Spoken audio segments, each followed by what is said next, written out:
Assalamu alaikum wa rahmatullahi wa barakatuh. Bienvenue sur notre chaîne.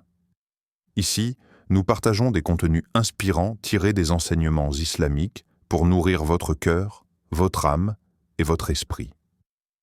Pour ne rien manquer et continuer à grandir dans la lumière d'Allah, abonne-toi dès maintenant et active la cloche. Chaque abonnement nous aide à diffuser le savoir et à bâtir une communauté musulmane unie et éclairée. N'oublie pas de liker et de partager avec tes proches pour répandre la bénédiction et le savoir. Ensemble, faisons briller la lumière d'Allah dans chaque cœur. Il existe des moments où l'on dépose une invocation entre les mains d'Allah avec l'espoir qu'elle se transforme immédiatement en réponse. Puis les jours passent et rien ne semble bouger. C'est dans cette apparente immobilité que se cache un langage que seuls les cœurs attentifs peuvent percevoir. Le silence d'Allah n'est pas un vide. Ce silence est une salle d'attente sacrée, où se façonnent les âmes, où se filtrent les intentions, où se révèlent les vérités que l'on porte sans oser les regarder en face. Ce silence devient alors un miroir. Il interroge doucement. Qu'est-ce que tu recherches vraiment? Le résultat ou moi? Le don ou le donneur? Dans cet espace suspendu, la sincérité est mise à l'épreuve, la patience se construit et le cœur apprend à aimer Allah pour Allah, non pour un bénéfice immédiat. C'est une purification invisible, une transformation souterraine, bien plus précieuse qu'une réponse instantanée qui n'aurait peut-être pas guéri les racines profondes de l'âme. Le silence mène aussi à une compréhension intime. Les délais d'Allah sont des formes de miséricorde. Ce que nous croyons attendre n'est souvent qu'une préparation. Car parfois, la chose que l'on demande est trop lourde pour notre état actuel. Et Allah nous protège de nous-mêmes jusqu'à ce que nous devenions capables de la porter. D'autres fois, il veut simplement que notre lien avec lui devienne plus fort que notre lien avec ce que nous espérons. Le cœur alors cesse de courir pour apprendre à demeurer. Une parole du Coran éclaire cette vérité. Dans Sourate Al-Baqarah, il est dit « Il se peut que vous détestiez une chose alors qu'elle est un bien pour vous, et que vous aimiez une chose alors qu'elle est mauvaise pour vous. Allah sait, tandis que vous ne savez pas. » 2:216. Cette sagesse est la racine de toute tranquillité. Allah ne répond pas toujours par le changement extérieur, il répond souvent par la maturation intérieure. Il ne hâte pas l'événement, il façonne l'être humain. Il ne donne pas toujours immédiatement, il prépare l'âme à recevoir. Ainsi, le silence n'est jamais un abandon. C'est un atelier divin, invisible, où Allah travaille en profondeur ce qui, demain, deviendra lumière.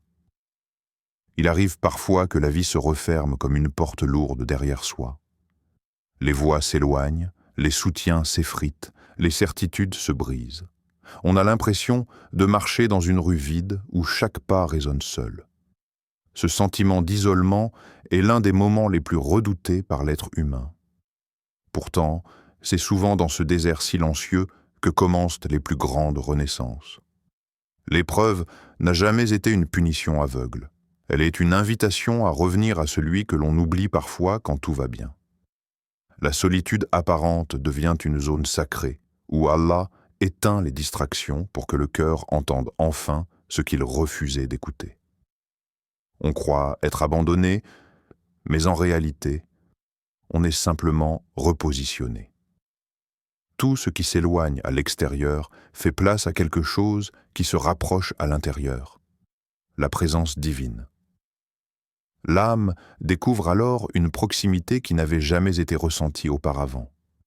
Une proximité qui ne dépend d'aucune parole humaine, d'aucun geste de réconfort, mais d'une lumière qui descend directement dans la poitrine. Il est dit dans la sourate Ash-Shar, « N'avons-nous pas ouvert pour toi ta poitrine » 94:1.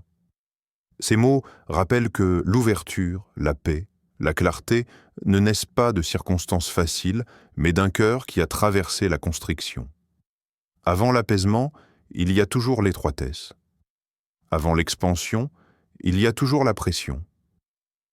L'épreuve n'est donc pas un obstacle, Elle est le passage obligé vers une version plus solide, plus consciente, plus connectée de soi. Les moments difficiles deviennent alors des repères spirituels, des traces laissées sur le chemin de la foi. On se souvient de l'endroit exact où l'on a faibli, puis de l'endroit exact où Allah nous a relevés. On se rappelle des nuits où les larmes semblaient n'avoir aucune utilité, jusqu'au jour où elles sont devenues les racines d'une transformation profonde. On finit par comprendre que rien de ce que l'on traverse n'est sans mesure. Chaque chose est parfaitement ajustée à notre âme, comme si le destin avait été taillé sur mesure pour nous ramener à Allah. Ainsi, l'isolement n'est jamais une fin. Il est un appel. Un appel à revenir à celui qui ne quitte jamais, à celui qui écoute même les soupirs que l'on n'ose pas formuler. Dans ce vide apparent, Allah tisse une proximité que rien ne pourra remplacer. L'espoir ne naît pas toujours de ce que l'on voit.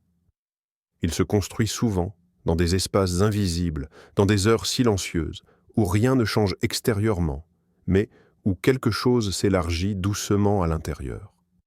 L'attente devient alors une école subtile, une école où l'on apprend que la foi n'est pas un sentiment qui surgit par miracle, mais une graine que l'on arrose chaque jour, même quand elle semble ne rien donner. C'est dans cette constance que se révèle la véritable force du croyant.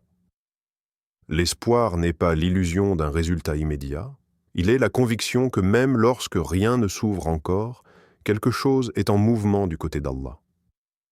Une conviction qui ne repose pas sur les signes visibles, mais sur le souvenir intime de la miséricorde reçue dans le passé. Chaque faveur ancienne, chaque protection oubliée, chaque sauvetage discret devient une preuve silencieuse que celui qui t'a déjà secouru hier ne t'abandonnera pas aujourd'hui. L'attente cesse alors d'être une douleur pour se transformer en confiance posée entre les mains du Tout-Puissant. Une parole du Coran éclaire ce chemin intérieur. Dans la sourate Az-Zumar, il est dit « Ne désespérez pas de la miséricorde d'Allah » 39-53. Cette invitation n'est pas un simple rappel. C'est un souffle qui ramène la lumière dans les cœurs que le temps avait assombris. Elle enseigne que l'espoir n'est pas un sentiment fragile, mais une adoration.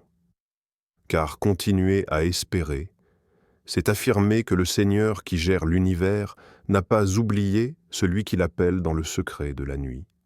Dans cette patience, quelque chose se raffine. L'âme perd l'impatience de l'enfant et acquiert la maturité de celui qui a compris que chaque chose possède son heure. Elle cesse de frapper aux portes avec nervosité. Elle attend que Dieu ouvre celle qui est faite pour elle. Et dans cette attente, elle se purifie du désespoir, des illusions, des pressions, des comparaisons.